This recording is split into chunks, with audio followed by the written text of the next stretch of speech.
What's up everyone, it's TyranitarTube and welcome to a rather unique video. With X and Y's release and lack of certain content, it has been speculated what the new games in the Pokemon world would be. It was theorized that there would be a third game in the X and Y set out in a new region, then the Hoenn remakes. Although this was never confirmed, it follows the pattern Pokemon games are released in. Recently, a rumor was posted on a site called Dual Pixels and has been floating around forums and featured on articles ever since.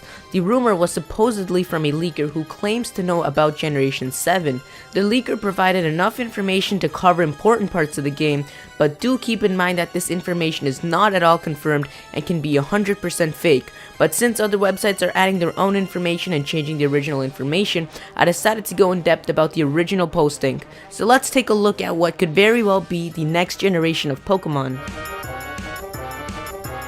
The games talked about in this leaking are referred to as Pokemon Plus and Pokemon Minus. It is claimed to be the code name of the project and is also the pre-final names of the games.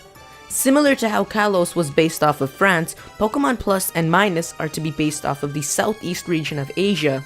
It is also described to be made up of a large peninsula and several smaller islands. These tunnels are connected to each other through water bridges and underground tunnels to reduce the amount of water that would be on the map. There are also physical features in the region that resemble real sites in Southeast Asia, such as a Slowking statue sharing resemblance to the reclining Buddha in Thailand. This region also has many new additions in it, such as an actual bank which connects to your PokEbank account and can be used like a PC to withdraw and deposit Pokemon. Now let's move on to the supposed starters of this generation. Like usual, there are to be 3 starters following the original Grass, Water, and Fire triangle. Although these Pokemon are all unnamed at the moment, we have a general physical appearance to visualize. The Grass starter seems to resemble a weak plant, evolving into an electricity producing palm tree, ultimately becoming grass and electric. The Fire starter is supposedly a tiny goat Pokemon with fire blowing out of its horns. These horns develop as it evolves into a larger goat, becoming Fire and Fairy. The Water starter is a squat, tear-shaped humanoid Pokemon. As it evolves, it grows a larger head and a pair of arms to hold its large head, becoming Water and Steel like Empoleon. A set of new and unique gyms and leaders are also talked about. There are to be unique gyms that focus on different battling styles, as well as gyms that use a certain group of Pokemon rather than one type. One of the first few gyms supposedly use pre-evolved baby Pokemon such as Smoochum, Magby, and Elekid. The Flying Gym later on in the game apparently focuses on Sky battles, and getting the gym badge requires you to defeat the leader in a Sky battle. In addition, there are apparently mixed gyms using 2 related types rather than focusing on one, such as a vampire-like gym leader that uses ghost and dark types, and military-like leader that uses fire and steel types.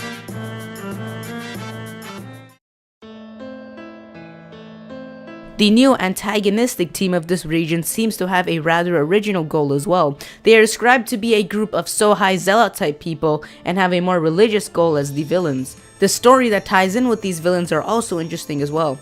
The villains discover that the player's best friend is a reincarnation of a special person who is reincarnated every 100 years. The villains believe in an old tradition where everyone was given a Pokemon egg to be with till death, and that Pokemon determines the role of that person.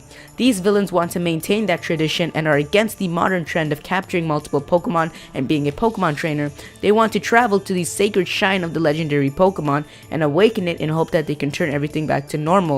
They restrict the player from being with his friend, treating him as a high-class leader, claiming the friend has unreal power, like the ability to Mega Evolve his Pokemon without a Mega Ring. At the end of the game, it is apparently revealed that the reincarnated person must be mortally sacrificed to awaken the legendaries. Now speaking of the legendaries, the mascot legends for these 2 games are detailed. The mascot legend of Pokemon Plus resembles the appearance of a Shifu lion, well known as the Chinese guardian lions. Statues of the Shifu lion are created wherever mythical power is believed to exist. This legendary is a psychic and ground type and has plus-shaped pupils. The mascot legend of Pokemon Minus seems to be a unique Pokemon with hurricane-like appendages, giving it many arms. The description seems to imply that it is a shape-shifting fast Pokemon. Its typing is Ghost and Fairy and has minus-shaped pupils. You all know shiny Pokemon. They are a rare and unique version of a Pokemon with an alternate color palette. Similar to shiny Pokemon, there is to be a new kind of rare variation of Pokemon found in Pokemon Plus and Pokemon Minus. These new kinds of Pokemon apparently change the game significantly. Since Shadow Pokemon is already a thing and is tied into Pokemon XD Gale of Darkness, it is possible that they are making a return in the new rumored games and become a larger part of the plot. And finally, miscellaneously, there is to be a more improved PSS with more communication integrated, a stronger hardware to run on, and more cooperative features in the game where you and a friend can play together. The leak also hints towards the possibility that this may be on the Wii U, however it isn't directly stated. But that's all we were told. Again, none of this information is confirmed. In fact, Pokemon Plus and Minus might not even exist, but there is a possibility that this may be, as these games can take a few years to plan and create, and information can exist on them. I would go into my own opinions on this, but I'll save that for another time as I'm really excited to hear what you guys think about this. So be sure to let me know in the comments below. If you enjoyed the video, then be sure to leave a like. Also be sure to let me know what your opinion on this leaking is. I'll be covering many more theories and rumors like such, so be sure to subscribe so you don't miss out.